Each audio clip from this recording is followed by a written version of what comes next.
नमस्कार. नागकवच स्तोत्रातील शेवटचे 2 श्लोक आज आपण पाहू.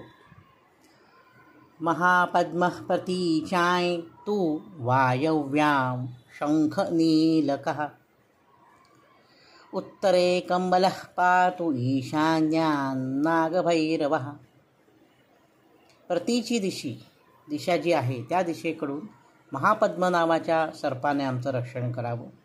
वायव्य दिशेकडून शंखनील नावाच्या एका सर्पाने आमचं रक्षण करावं. उत्तर दिशेकडून कंबल नावाच्या सापाने रक्षण करावं आणि ईशान्य दिशेकडून नागभैरव नावाच्या एका नागदेवतेने आमचं रक्षण करावं. आता पुढचा श्लोक पाहू. ऊर्ध्वं च ऐरावतो अधस्तात् नागभेताल नायकः सदा सर्वत्र मां पातु नागलोकाधिनायकाः.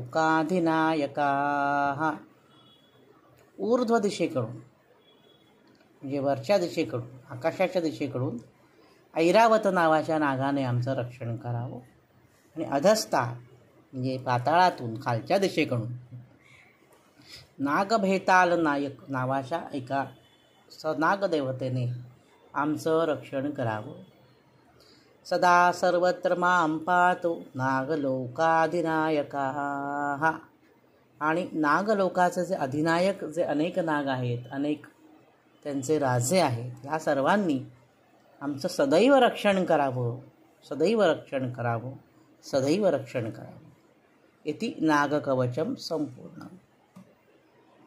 माझ्या अल्पमतीप्रमाणे मी या नागकवचाचा अर्थ आपल्याला सांगण्याचा प्रयत्न केला. त्यात काही त्रुटी राहिली असेल तर आपण सर्व ज्येष्ठांनी, जाणकार माणसांनी, श्रोत्यांनी मला क्षमा करावी. सर्वांवर नागदेवतेची कृपा अखंड राहू दे.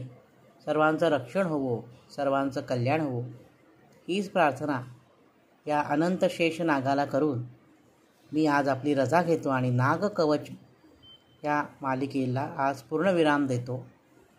धन्यवाद.